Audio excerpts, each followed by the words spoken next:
God because today is Sunday, the Lord's Day.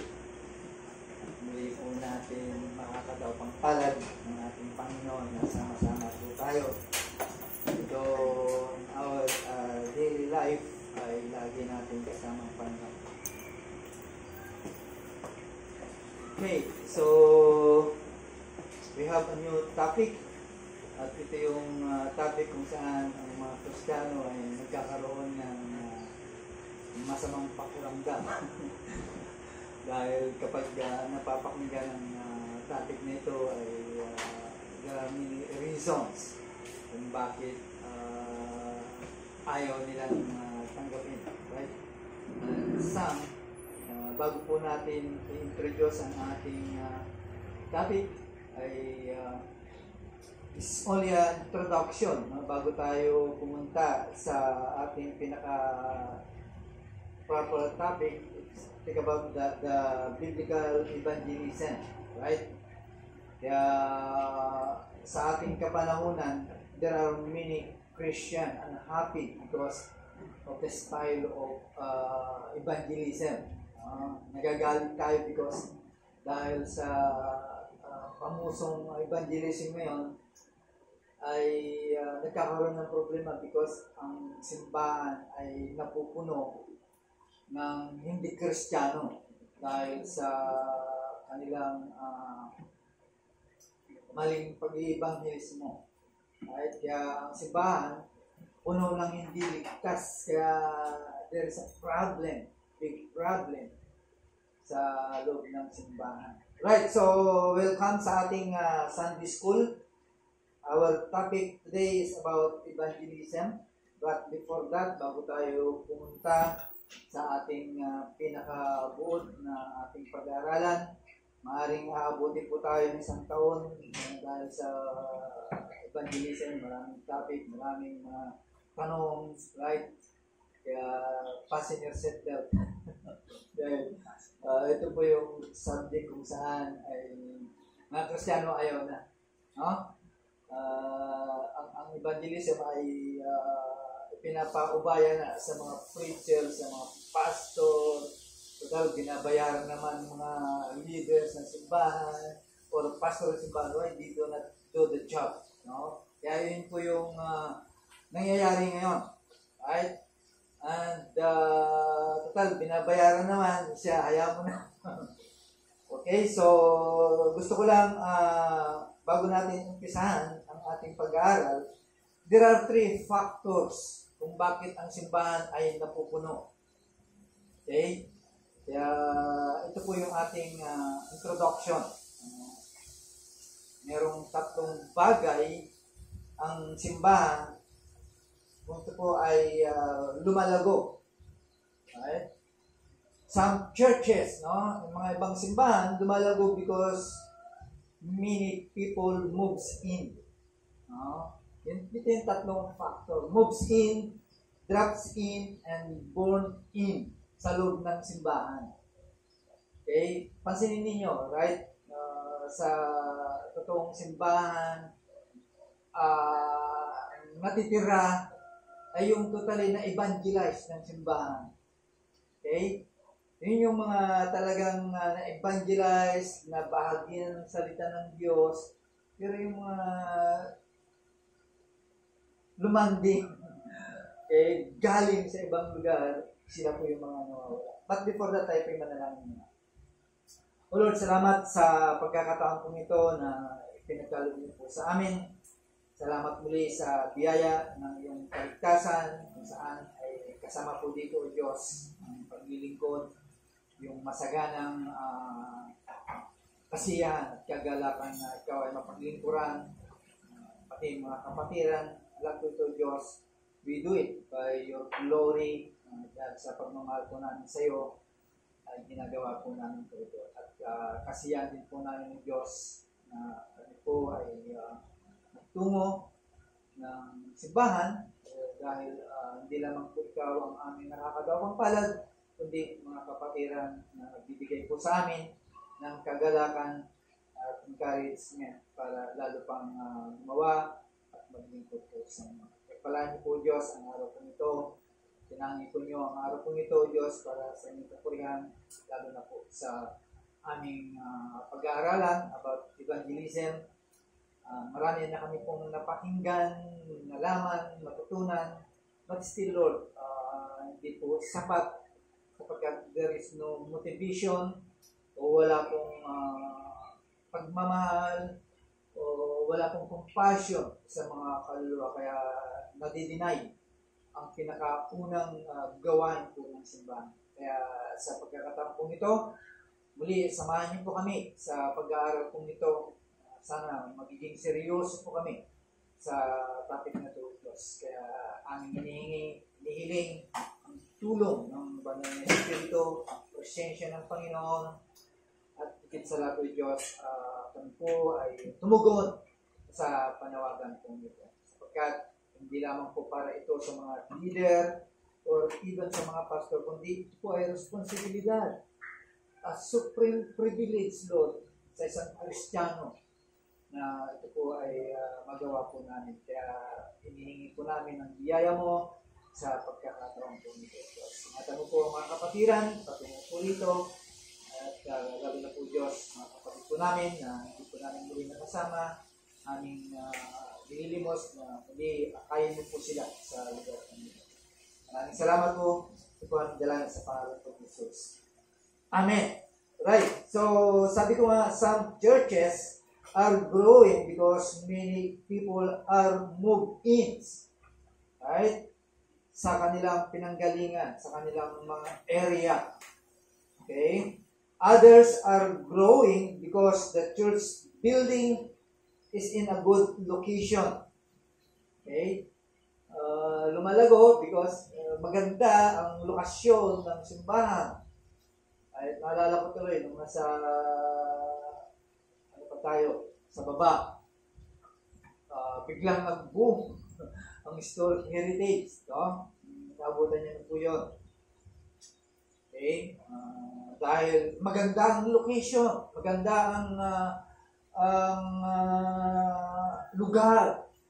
Okay? Drop in, no? Simbahan. Kaya some, even non-Christian ay dumadaan at pumapasok. So, yun po yung magandang lokasyon. Kaya, of course, kapag nakita nila, magandang simbahan ito. Kaya, dito na tayo, malapit pa, right? Kaya, karamihan ay pumupunta nga doon dahil sa magandang lokasyon ay nagdadrop na lang sila. Kaya, many non-Christian frequently drop in. Right? Pangalawa yun. Moves in and drops in. Yung moves in ay yung malayo sila. Okay? Layo ng simbahan natin. Kaya dito na lang tayo. Mas malapit kapitbahay pa natin. Pero kung talagang mahal ng simbahan, makita naman po natin sa other brothers kahit nasa gitna ng Maynila ay pumupunta pa dito. That's the way they love the church. At kung talagang natututo ka at nabibless ka, mag-stay ka, whatever, post, di ba? Hindi ka basta pupunta sa isang simbahan na hindi mo naman kabisado. Or maybe yung kultura sa loob ng simbahan. Kaya nananatili po dito. And the pangalawa, yung drops in nga. Maganda ang lokasyon. Nagda-drop by ang mga Kristiyano, even non-Christian. Sila yung mga madalas na dumarating sa loob ng simbahan. Finally, others are growing because of the number of members' children. Yung mga anak natin. Yung anak ng mga Kristiyano, na dito dinadala, of course, every year, merong binabaptize, siyempre, dumadagdag. Okay? What? Because they are born in. Pinanganak sila dito sa loob ng simbahan. Magmula nung sila po ay pinanganak, hanggang sa lumaki, ay dito na sila sa loob ng simbahan. Dinadala po dito sila sa loob ng simbahan. Okay? So, makikita po natin, ang simbahan ay lumalaki, lumalago because of these three factors. Ito yung kadahilanan. Kaya dumarami ang membro sa loob ng simbahan, right? We are, ibig sabihin, dinadala natin ang ating mga sarili, right? Kung ito po ay tatawagin po natin evangelism. Diba? Lumago ang simbahan, no? Some churches nang-aagaw ng membro, okay? Sinisiraan ng simbahan para lumipat sa kanila ang mga membro ng ibang simbahan. Yun po yung iba na ginagawa po nila. But again, we are deceiving ourselves when we call it this evangelism. Okay? Dinadaya po natin ang ating sarili. While the primary reason na pinaka-purpose ng isang Kristiyano is to get ourselves to heaven and take some soul.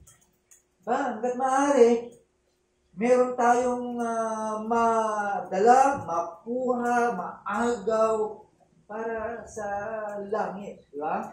Yun po yung primary purpose po natin. Okay? Kaya, dapat, ito ang dapat natin nakikita. Okay? Kaya, tingnan po natin ang simbahan. Okay? Kasi, sa mga simbahan, there are some adults, let's say, mga 60 years old. Tanggalin mo mga yun. Kasi maraming mga simbahan, mga mataganda na rin. Kapag tinanggal mo yun, what do you think? Ano yung matitira? Diba? Medyo mababawasan ang mga membro. Okay? So, if we subtract the move-ins, drop-ins, and burn-ins, ano kaya ang matitira sa loob ng simbahan? Okay? Let's say, ang simbahan ay doon nga lumago sa tatlong factors na yun. Kapag yun inalis mo, wala nang matitira sa loob ng simbahan. Kaya ang tanging matitira lang sa loob ng simbahan ay yung talagang in-evangelize ng simbahan. See? Hindi nyo ba napansin? Kung bakit tayo na lang ang natira? Because they are drop-ins, they are move-ins, and born-ins. Right? Yun po yung kadahilanan. Kaya bali nauubos ang laman ng simbahan. That is the result. Pero kung tayo po ay mag-evangelize, gagawin po natin yung evangelistic work, tandaan po natin, hindi po yan mawawala. Kaya iyan po ang nangyayari sa loob ng simbahan. Okay, kaya there are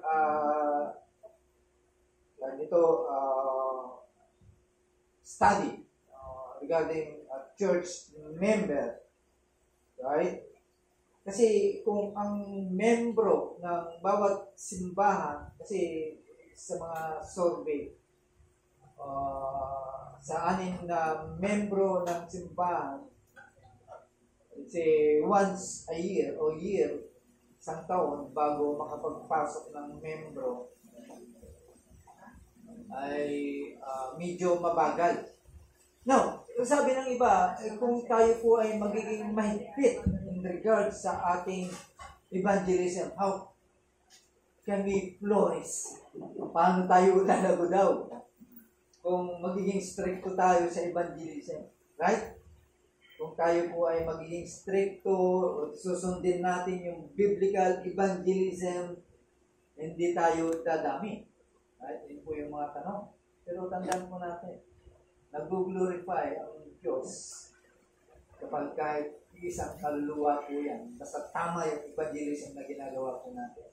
Hindi mag-glorify ang Diyos kapag ang simbahan na pumapasok po dyan is unchristianized. hindi dumaan sa evangelism. At marami po tayong pag-aaralan regarding evangelism. Kaya itong topic po natin, bago tayo pumunta sa pinaka-topic natin, marami pa tayong i-produce. Paano nag-umpisa ang evangelism, paano pumasok ang Arminianism, Pelagianism, paano, saan nag-start ito, at sino yung tao na nag-start nito, ay yun po yung ating uungkatin sa lahat. No? Kaya tandaan po natin, kung ang simbahan po at congregation po ay kung merong 3.8 baptism per year, okay, sa ating outreach, or medyo mabilis na po yun. Okay? Na paglago, kung talagang tutuhanin. Okay? Ibig sabihin, normal lang yung ganong simbahan. Okay? Ang problema, kahit yung tatlong factors, ang simbahan ay hindi pa rin lumalago. Okay? Bakit? Okay? Because yung move-ins, shifting of the ship, no? Nag-shift lang, pumunta lang sa ibang simbahan. Okay? Kapag hindi nagustuhan, lalabas na siya, right? Kapag medyo walang pakinabang, alis na. Okay? Kasi nag-shift. Hindi naman niya alam ang kultura ng simbahan. Kaya pag bago sa kanya, medyo aloof siya, ay umaalis na. That's why ganyan po ang turing ng mga Kristiyano kapag nag-move sila sa ibang simbahan. Yung drops in naman, easy come, easy go. Kasi nag-tramway lang naman, di ba?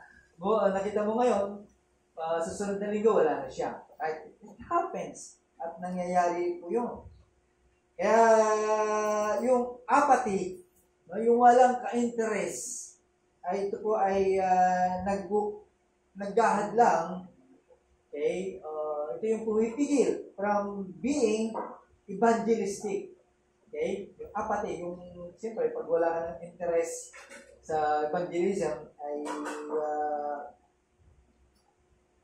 tawag ito, wala na, hindi na kilos.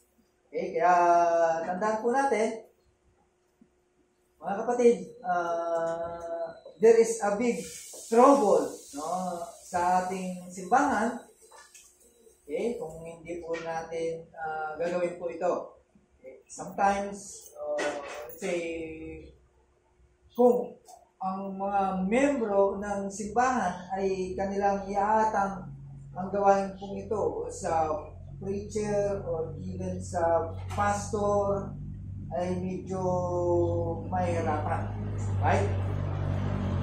Siyempre, yung mga leaders po natin, elders po natin, ay nag-prepare po yan ng mga kanilang sermon, okay, pastor, right? Lalo na kapag ikaw ay young preacher pa, medyo hindi ka pa makakapag-adjust. No?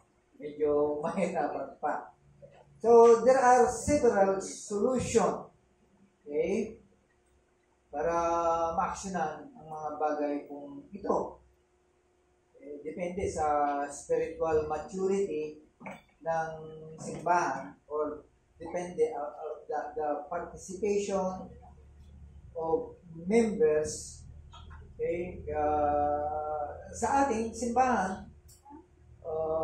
Although marami na po tayong young preacher, teacher, so medyo hindi na mahirap sa mga iba na lumabas mag-evangelize. Okay? At ibig sabihin, medyo maluwag. So, kaya isa rin ito sa factor. Kasi sometimes tumitingin ang simbahan, ang mga membro sa mga leaders, pastor, no? Tinitignan bakit ang mga ito walang may papasok. But some of us ay talagang ginagamit ang Panginoon para pumasok ang mga hindi Kristiyano because natural na evangelize. Right? Kaya ganun ang nangyayari. Okay? Some naman ay because of the Bible study ay pumapasok sa loob ng simbahan. Right? Kaya a common belief, no, ng maraming mga membro ng simbahan, okay, ay wala nang pagmamahal regarding sa evangelistic work. Why? Because the lack of interest in saving souls. Diba? Wala na yung interest. Kasi sasabihin po nila, I don't need to reach the lost. No? Hindi na. Kasi, nagbabayad naman tayo. May mga binabayaran naman tayo. So, ibig nang sabihin, ini-expect nila yung preacher, although as we preach, no, ay evangelism na rin po yun. Pero titignan po natin kung talagang evangelism, kung talagang pinipreach mo ay yung soul winning. Pero kung pinipreach mo about growth, right, mga member ng mga yan, mga Kristiyano na yan. So, titignan natin. Kaya somehow, may mga switching. Right? Dahil yung pagkakatampong yun ay sinasamantala. Dahil baka yung taong yun ay drop in lang. No? Nagsiswitch. Pero tandaan po natin, kaya ang membro expect the preacher to do the old evangelism as well as the preaching. Okay? Kaya ngayon, ang preacher o pastor, mamimili na lang. Gagawin niya yung evangelism o mag-preach na lang sa loob ng simbahan. Okay? Kasi kung gagawin niya ito, medyo mahirapan na siya. One of our brothers, pastor, nung hindi kumikilos ang simbahan, ginawa niya lahat ito. Evangelism, preaching, and even more. Kaya madali siyang pumanaw at kinuha siya ng Lord. Namatay siya dahil sa labas. High blood. Okay, kaya siya madaling pumanaw. Pero hindi po natin sinasabi po ito para wala nang gagawin ng pastor sa simbahan at even preacher. Ibig lang sabihin, every member is an evangelist. No? Kaya nga sabi ko, it is a supreme privilege and responsibility ang magiging evangelist. No? Kaya dapat gawain natin po ito. Okay, so tandaan po natin. Kaya sometimes, mga preacher, pastor, failure sa tingin ng mga miyembro kapag hindi na kumikilos o tumatrabaho about the saving for the lost. Right? Kaya marami, no? Lahat po ito ay kadahilanan para ang simbahan ay mapigil ang kanyang paglago. At kaya ito yung factors na lumalago ang isang simbahan because of these three factors. Kaya yun yung kadahilanan kung bakit lumalago ang simbahan dahil sa tatlong kadahilanan, factors. Kaya there is a problem inside the church kaya hindi mo sila maasahan. No? Imbes na sila po ay magiging katuwang, katulong, right? Para buhatin ang simbahan ay umaalis sila kasi hindi naman sila nag-umpisa dito, right? Yun po yung kanilang thinking. Ganyan, nawawala din ang membro ng simbahan. But, kung ito po ay pinaghirapan ng simbahan, malamang sa malamang ay hindi po yan alis at mananatili po siya dito sa loob ng simbahan. Okay? Kaya yun po yung dahilan kung bakit lumalago ang simbahan. Right, so ating tignan kung ano po ang ibig sabihin ng evangelism sa ating pag-aaral. Okay? Kaya sabi ko, bago po natin puntahan ang ating pinaka-topic, ay meron lang kung isang babanggitin po sa inyo, okay, about the heart of the pastor or even the leaders of the church. Okay? Ito po ay aking babasahin para maintindihan po natin. Tagalog lang naman ito. Between you and the unbeliever, between mananampalataya at sa di mananampalataya. No? Ito po ang sinasabi niya. Okay? Sabi po niya, paano mo tinitignan ang isang hindi mananampalataya? Okay? Paano natin tinitignan ang isang hindi mananampalataya? Right? Sa totoo, marami ang anggulo, ang pagtingin. Right? Marami anggulo ng pagtingin sa isang tao. Maaari natin kilalanin siya sa kanyang pagiging nilikha ng Diyos. Okay? Ganito po natin ituturing ang mga hindi mananampalataya na dapat pahalagahan at igalang. Right? Nangingibabaw na nakikita natin sa ibang hindi mananampalataya ay ang kanilang mga pagsulong sa buhay. Right? Nakikita po natin po sila. Okay? Kung paano sila sumusulong. Kaya sometimes napapahanga nila tayo. Hindi may kaila ang pagpapala sa kanila ng Diyos. Right? Nakikita po natin sila dahil nagiging successful po sila. So, ang pagpapala ng Diyos ay nakikita po natin. Okay? At dito sa huling natural ay halos ay hindi sumasagi sa isip natin ang isa pang kalagayan ng mga hindi mananampalataya. Kaya kapag nakita po natin ang kanilang successful, sometimes na-inggit na rin tayo, kaya sometimes hindi na natin pinahalagan, pinapabayaan na natin sila. Mayaman naman yan, bahala siya. Right? Kaya sometimes yun po yung thinking po natin. Kaya dapat makita po natin, sila man ay successful, right? O naging mayaman man sila, dapat natin makita ang kanilang kondisyon. Okay? Right, so kahit gaano kataas ang tingin po natin sa mga hindi mananampalataya, tandaan po natin, siya po ay nawawala.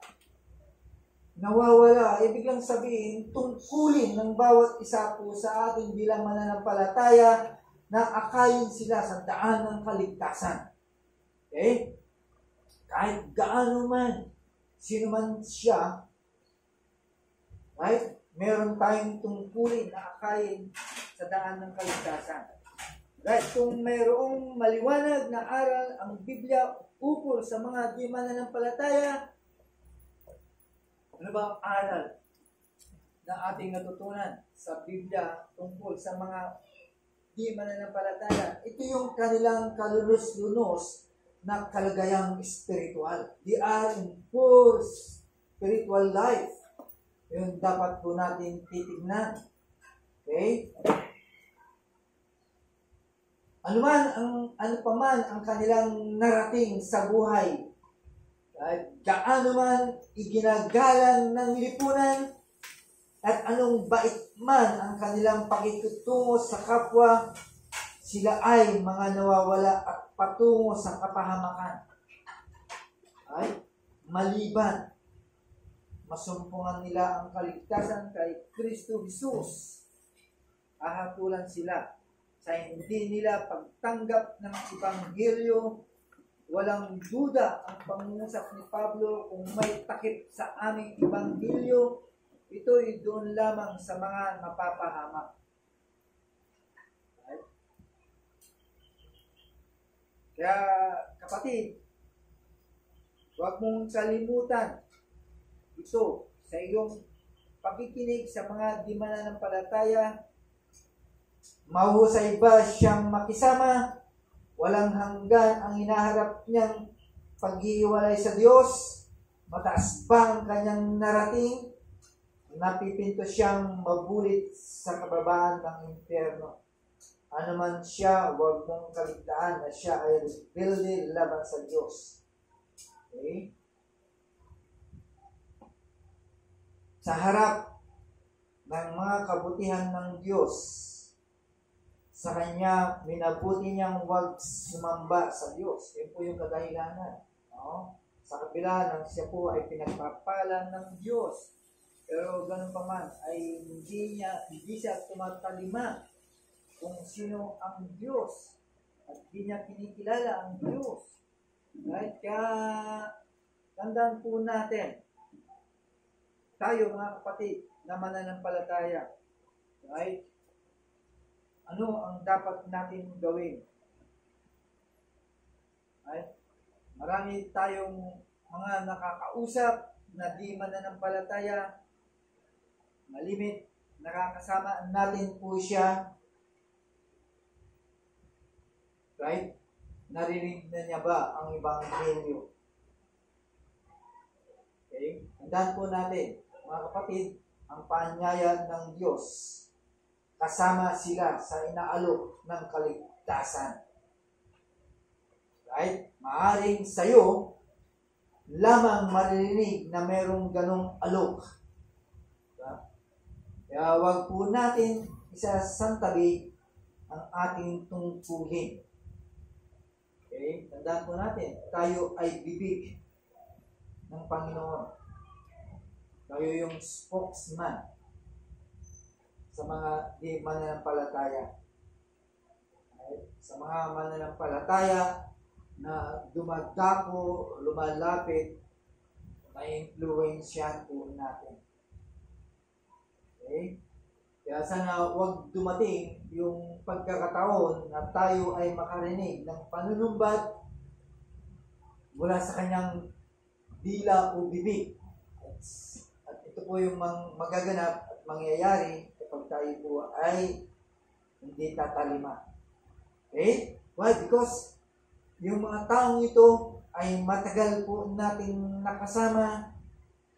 Okay? Maraming paulit-ulit na nating nakakausap. Right? Dahil darating ang panahon, sasabihin sa iyo, alam mo ba na ako'y nawawala? Yun po ang kanyang sasabihin. Right?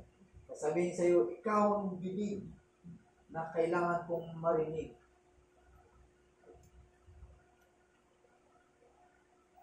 Diba? At sasabihin na sa iyo, right? Sabihin sa atin, ngayon huli na, bakit nagiging pipi tayo sa ibang hindi? Ito ay hamon. Ito yung puso. No? Sana magpakabuto tayo sa kanila. Sana makita po natin ang mga pangangailangan po ito ng mga hindi mananampalataya. Right? Isa lamang pong artikulo po yun. Dapat po natin marinig. Okay, so we are going to start yung ating pag-aaralan about evangelism. Na alam po natin, marami na po tayong seminar, marami na po tayong napakinggan regarding this evangelism. Pero bakit wala pa rin, no? Why? Because walang motivation o walang motivasyon para sa atin. Okay? wala po tayong nagtutulak sa atin or something na magbigay po sa atin para tayo po ay mag-evangelize or tumungo. Tandaan po natin mga kapatid, ang evangelism, it is a serious matter. Seryoso po ito. Kaya kung sino man ang magbabago o magdi-distort, o babaguhin ang magandang balita sa lahat ng paraan, tandaan po natin, ito po ay paraan ng Diyos. It is God's gospel. Kaya kung tayo po ay naniniwala po ito, then dapat ang susundin po natin yung paraan ng Diyos. Right? Kaya nga sabi ko, sa ating kapanahunan ngayon, ay iba na. Right? Ang ginagawa para lang mapadami ang loob ng simbahan. Okay? Although some people, alam naman po natin, may mga tao talaga are gifted in evangelism. Right? Totoo po yun. Okay? May mga gifted, may mga talagang magagaling pagdating sa evangelism. They are peculiarly gifted in evangelism. Okay? Lalo na yung mga talagang evangelist na talagang umiikot kung saan-saan. Millions of souls ang kanilang nababahaginan. Right? Maraming mga ganyan, mga evangelists. Pero tandaan po natin, Christians are called to evangelize. Okay? Kaya lang, sa karamihan po sa atin, sometimes ibinibilang po ito na daunting prospect. Ibig sabihin, nakakatakot. Okay? Kaya some, mga Kristiyano ay talagang natatakot mag-evangelize. Some many reasons, right? Ito yung nangyayari.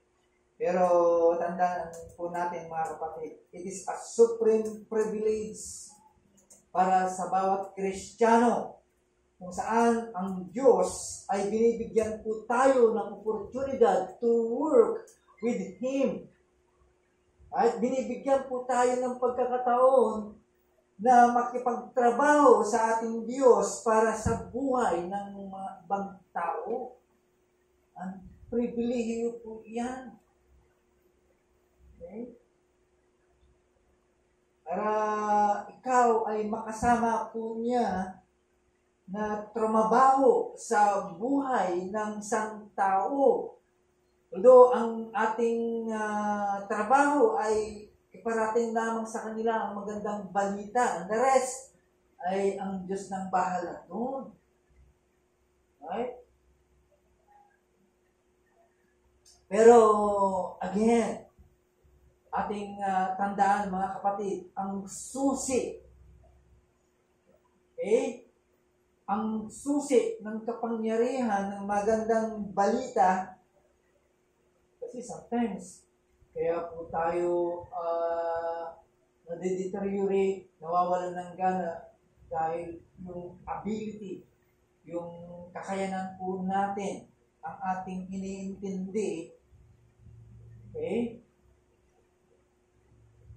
Para ang isang tao ay makonvert. Okay? Pero tandaan po natin mga kapatid, it's not our ability. It's God's ability. Ang trabaho lang natin is to bring them the truth. Right? Kaya maraming mga Kristiyano ngayon ayaw na because ipinapatong sa kanila yung kakayahan. Ito yung dahilan. Okay? Kaya ayaw nang kumilos. Pero kung ito po ay titingnan po natin, responsibilidad po ito. At ito po ay pribilehiyo ko na makasama ko ang Diyos. para sa ibang tao. Trabaho ko lang is to bring the gospel. And the rest, bahala na ang Diyos. Okay? Kaya yun po yung problema ngayon ng mga ibang Kristiyano. Pero hindi po natin pinu-question, no? Ang bawat isa po sa atin. Hindi ito para pukpukin ka, para humayo. Right? Dapat makita po natin ang kadahilanan bakit ginagawa natin po. Now, ibig sabihin, to evangelize is evangelizo. Okay? Evangelos sumay. Yung mga terms. Okay? Yung sumumbunong, iba naman po yun. Okay? Kaya, to evangelize is evangelizo and evangelisomai. Itong verb na ito ay ginamit 50 times in the New Testament. Including 5 times by Luke, 25 times by Luke, 21 times by Paul. Kaya napakahalaga po ito. Okay? Na ang ibig sabihin is to announce or proclaim good news. Okay? Kasama din po sa ating pag-aaral yung biblical message. Para magiging maayos yung ating pagbabahagi. Right? Kasi sometimes hindi na biblical message yung mga message po ng mga evangelists, no? So, para lang makapag-evangelize. Right? Di ba, siguro, ligid sa inyong kaalaman na sometimes ay umatin kami ng evangelism, no? Sa ating tawag dito yung actual, no? One by one. Talagang binigyan kami ng actual. Wala namang sinabi as many souls ang masisiran mo, mas okay. Right? Kaya yung iba na nakasama ko, 100 souls in just 3 hours. Okay? Yung iba, 200 souls. Paano kaya? Nagawa po yun. Okay? Siyempre, ang tendency noon, padamihan na lang. Wala na yung tawag dito, wala na yung kaseryosohan. That's why we are studying this. Para magiging seryoso po tayo. No? Kahit sabihin po natin isang kaluluwa lang yan. Right? Mag-glorify pa rin ang Diyos. Pinaghirapan niya. Okay? Kaya, tandaan po natin, habang inaaral po natin ito, just one soul, put in your prayer as we study this.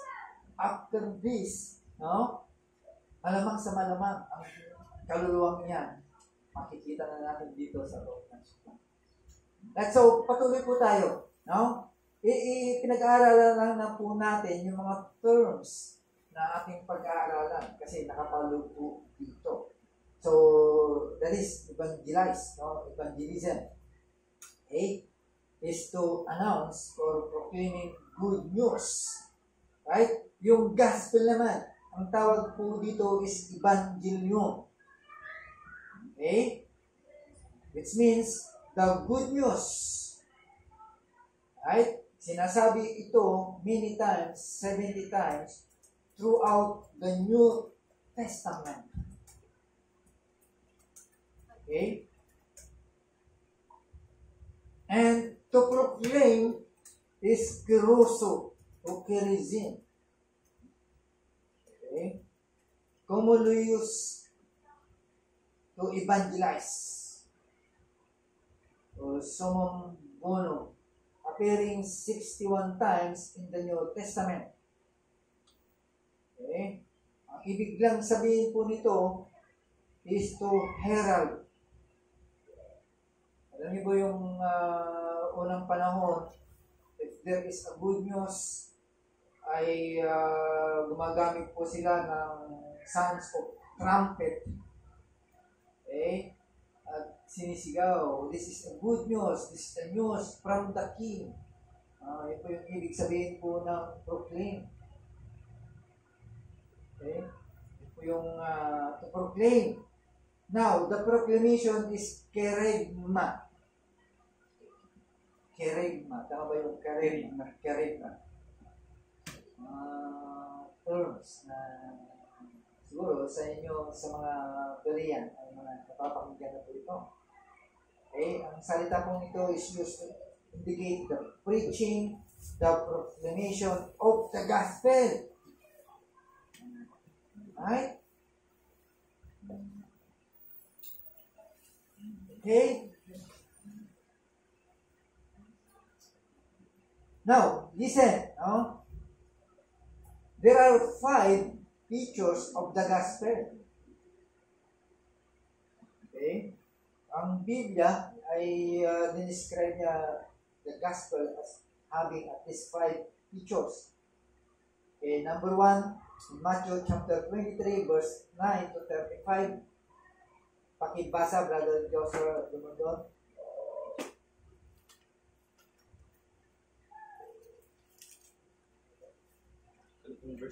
Matthew chapter 24, 4 pala, sorry. Verse 23 and 9:35.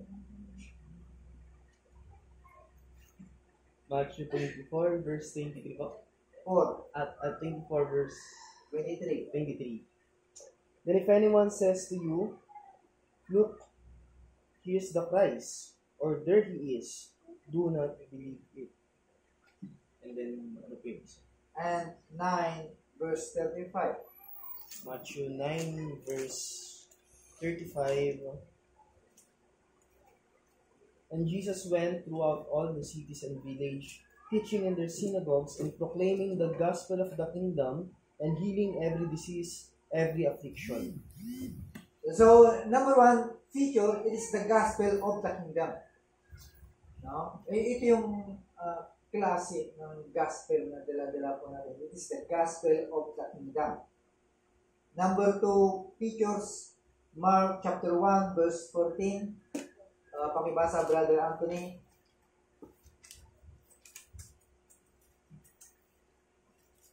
Mark 1:14.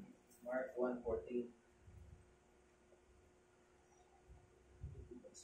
Now after that John was put in prison, Jesus came into Galilee, preaching the gospel of the kingdom of God. Okay, another kingdom of God. It is the gospel of the kingdom of God. Another verse in 1 Thessalonians chapter 2, verse 2. Pakibasa, Sister Man.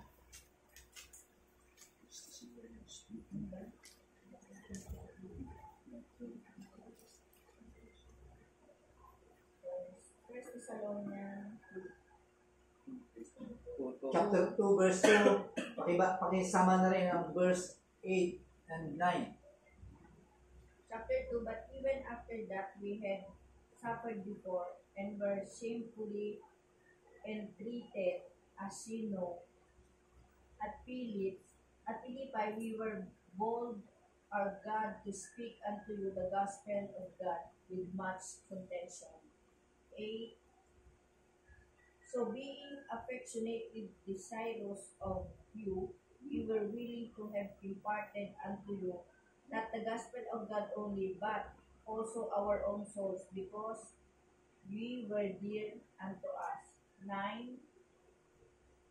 For ye remember, brethren, our labor and trouble, for laboring night and day, because we would not be chargeable into any of you, we preach unto you the gospel of God.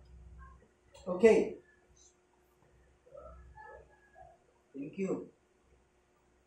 And number 3, in Mark chapter 1, verse 1. Pakibasa, Sister Esther. Mark 3:1. 1:1.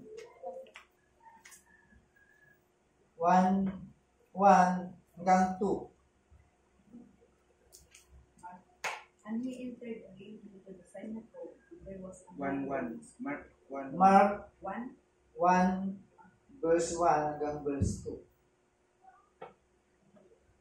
the beginning of the gospel of Jesus Christ, the Son of God. And it is written in the prophets, behold, I send my messenger before thy face, which shall prepare the way before thee. 3. The voice of a crying in the wilderness, prepare ye the way of the Lord, make his paths straight. And Tapos na. and with the Tapos na, hanggang verse 2 lang. and the verse one. Alright. Number 4. Mark 13 verse 10.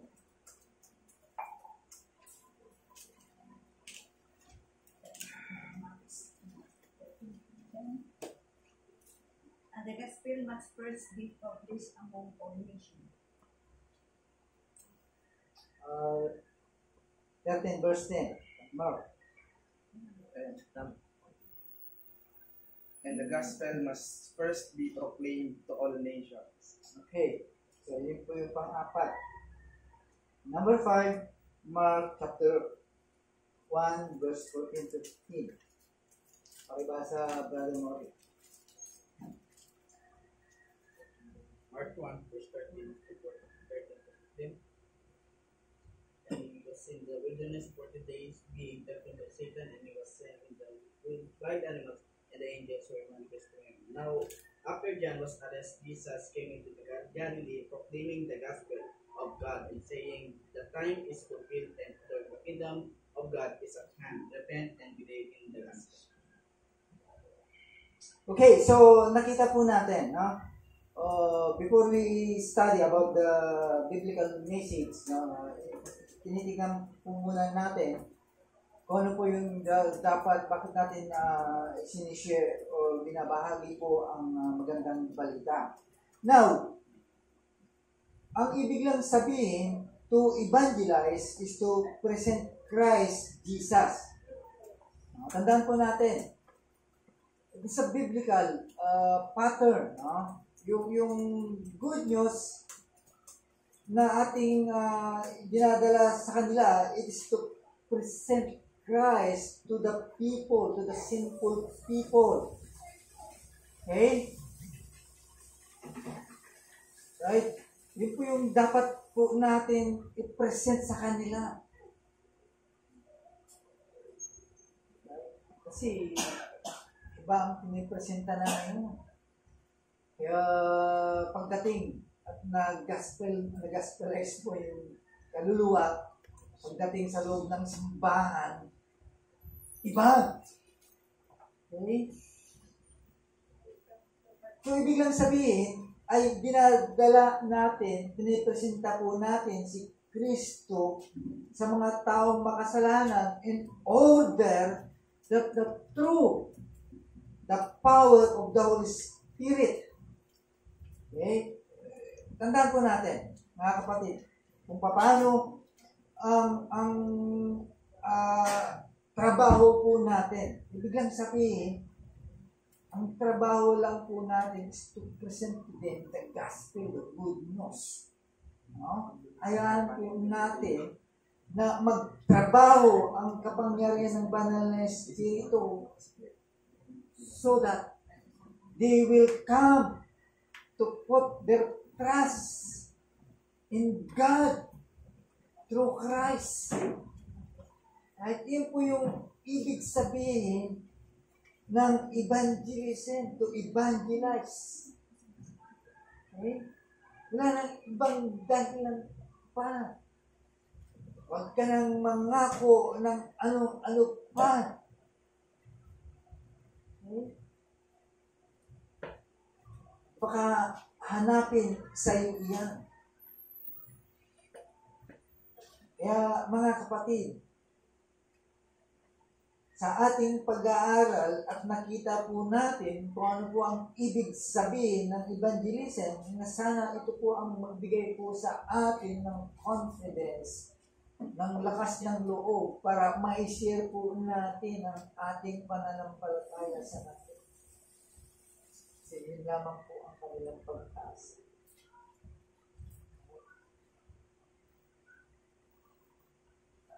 To bring Christ.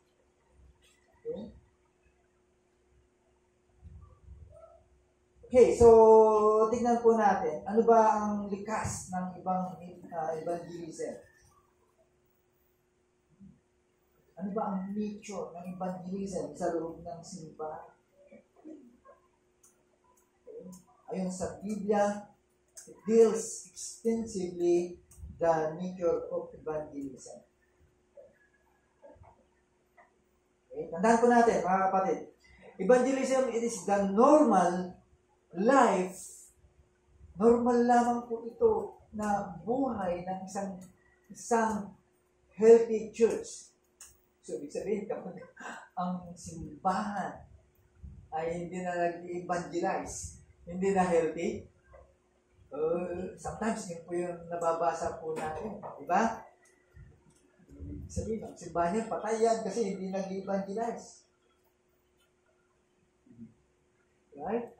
Tandaan po natin, ang evangelism is not just optional extra. Okay? Normal life ng simbahan ang evangelism. Okay? Kaya ating tignan ang simbahan, the matter of evangelism.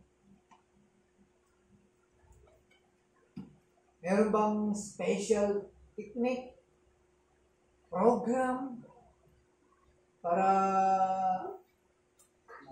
magawa natin ito? Sa ating kapanahonan, of course, may mga techniques, methods, programs, right?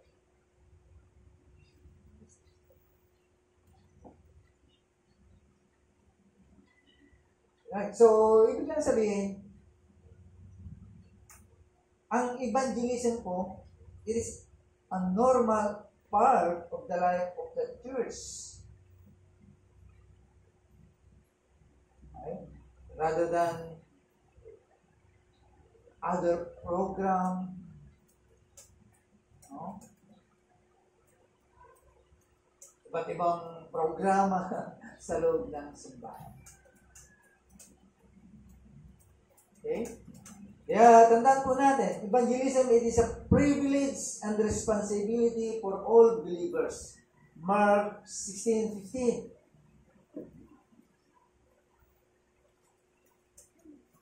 Okay?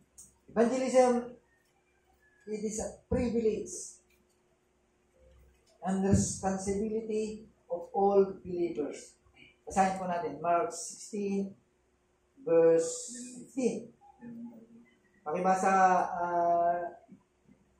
sa rin. Mark 16:15, and he said to them, Go into all the world and preach the gospel to everything. Okay. Responsibilidad po natin bilang mga mananampalataya. And even in 1 Peter chapter 3, verse 15, pakibasa sa Sir Melvin.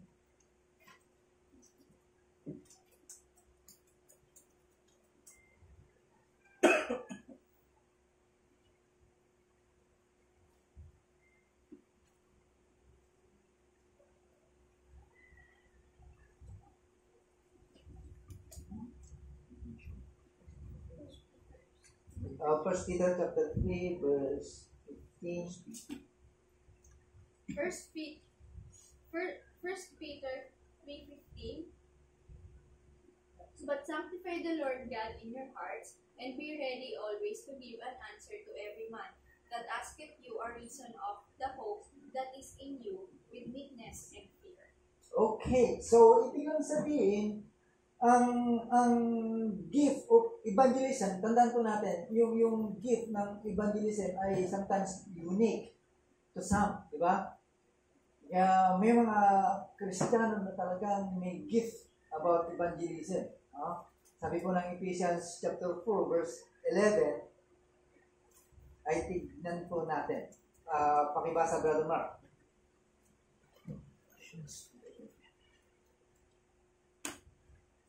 From Ephesians chapter 4, verse 11. And he gave the apostles, the prophets, the evangelists, the shepherds, and teachers. Okay. Right? Sabi po ng Ephesians 4:11, talagang unique to some. Pero yung responsibilidad of witnessing falls to all without exception. Ibig sabihin, wala pong exception. Ibig sabihin, lahat po tayo ay kasama sa trabaho ng evangelism. Without exception.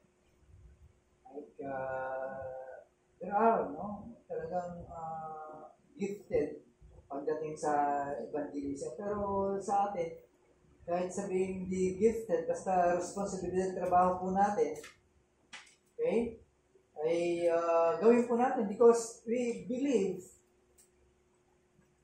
that evangelism, it is a supremely work of God, right? In His people, God's work in His people, no? Kung tayo po ay talagang we believe na ito ay gawain ng Diyos, okay?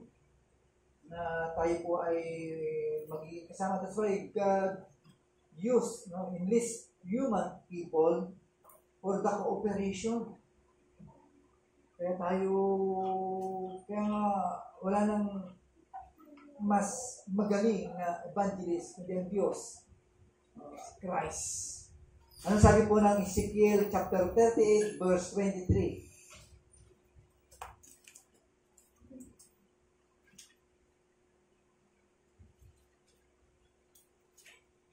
Pakibasa, Brother Diyos. May Bible ka dyan. So I will show my greatness and my holiness and make myself known in the eyes of many nations, then they will know that I am the Lord. Okay, kaya nga isinama po tayo, okay, ng Diyos. Because evangelism is supremely God's work in us.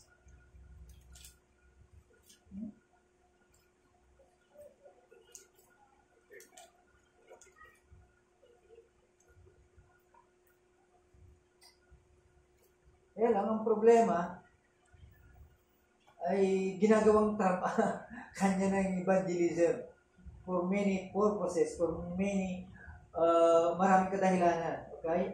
Kaya sometimes nagiging seryoso. That's why we have to take seriously ang evangelism. That's why we have to check our motives. Kung ano talaga ang pinupunteriya po natin. What our aim. No? Kasi sa ating kapanahunan, sa lahat, mga simbahan o sirkulasyon ng simbahan, okay, ay nakikita po natin there is a competition. Yung lawak ng kompetisyon. Diba? Sometimes ginagawa nila competition po ito. Okay? Why? Bakit nila ginagawa po ito? Because of the financial status. The more. Diba? Kaya lang naman po ang target po nun Kung yan po ang hangarin. Right? Ng isang simbahan to evangelize para mapunan ang kanilang financial support, tandaan po natin, God will not work. The Holy Spirit will not work in that person. Hindi yan magtatrabaho. Okay?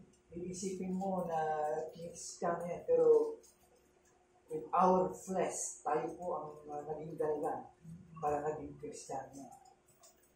Kaya sometimes maraming problema sa loob ng simbahan because totally they are not Christian, Christians. Okay? Kaya ito yung pinaka-worst Kung titignan po natin, kung makukonsil po natin, it is a financial appeal.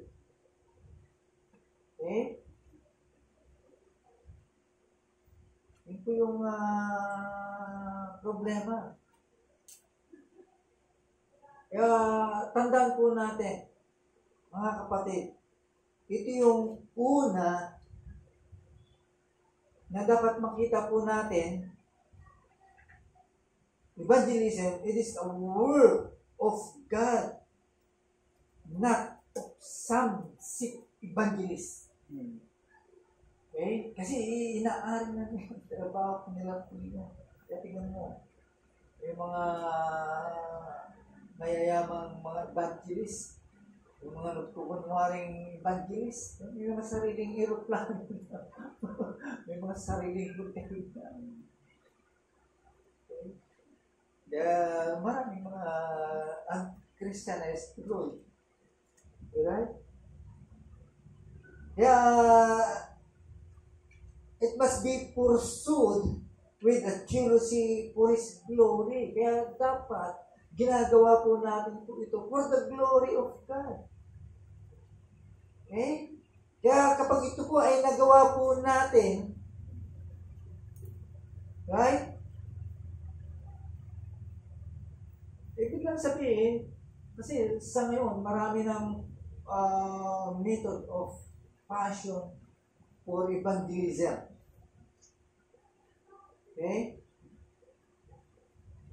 Marami ng paraan. At ang problema, they are eliminating yung godliness of God. Kaya ang problema, na-convert yun because of him. Sa evangelist na, hindi na sa Diyos. Kaya kapag gano'n, ang paraan, ay asahan mo, mapupuno nga ang simbahan ng gano'ng bagay. Kaya papasok ang mga taong yan without any godliness in their life. Kasi siya nang dahilan para makonvert.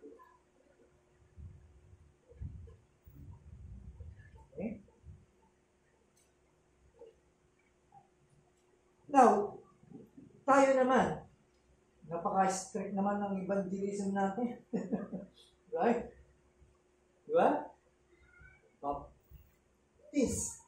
Napaka-strict to, no? Paano kayo lalago? Kaya walang lumalago na mga Baptist because napaka-stricto ang evangelism. Pero tandaan po natin, mga kapatid.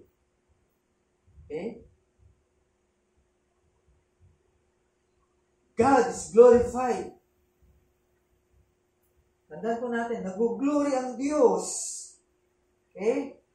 With the few. Kahit iisa yan, pero ibinibilang po natin na trabaho po ng Diyos po yan. Diyos ang kumilos po dyan, not ours. Kaya ang tanong, right? Ang evangelism ba, it boils for God's glory, for His grace and holiness.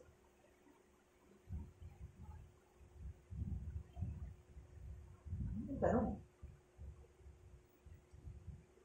nag-glory ba ang sabagay, sa iba, at least nakapasok na simbahan, doon na magiging Kristiyano. Problema nga yun Kaya nagiging, nagdi-divide ang simbahan because of un-Christianized. Dahil nakapasok sa loob, right? Kasi ang simbahan ay tahanan po yan ng mga mananampalataya. Kaya kung hindi man nanampalataya yan, minembro po natin, guguluhin at guguluhin ng simbahan. Di ba? Kaya kung ibinibilang natin at trabaho po natin yan, ay tandaan po natin, hindi yan nag-glorify of Diyos. His grace and holiness. That's why taking our evangelistic commission seriously, okay? Kung ito po ay ating siniseryoso, okay? Tandaan po natin, it's a part of the Christian awesome calling to glorify God. To glorify God. Okay? Ito, siyempre, iisipin din po natin yung pribilehiyo na binigay po sa atin. Why? Because you are the instrument of God. Diba? Pribilehiyo po yun. Again, another privilege. Okay? Kaya tandaan po natin mga kapatid, yung mensahe, yung gospel na dala-dala po natin kung saan ay sa mga kapapahamak ay nandun yung puso po natin. Nalulungkot tayo. Di ba? Kapag yan ay hindi na-convert. Di ba? Yun po yung nararamdaman po natin. Hindi, iba hindi. Ibang intention. At kaya nga, pag may lumipat, ano to? Kayamanan to. Sige, pasok. Yun po yung nangyayari ngayon.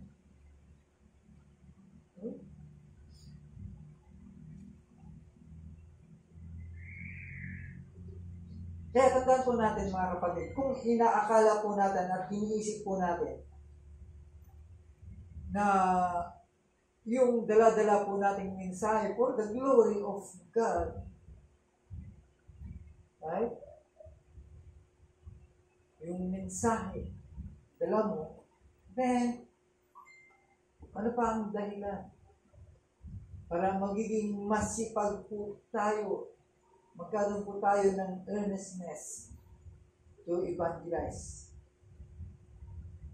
Okay?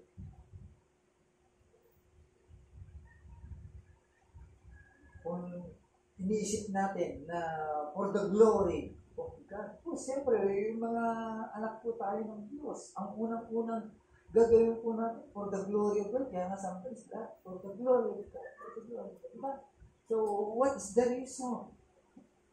Para hindi natin gawin ang evangelism.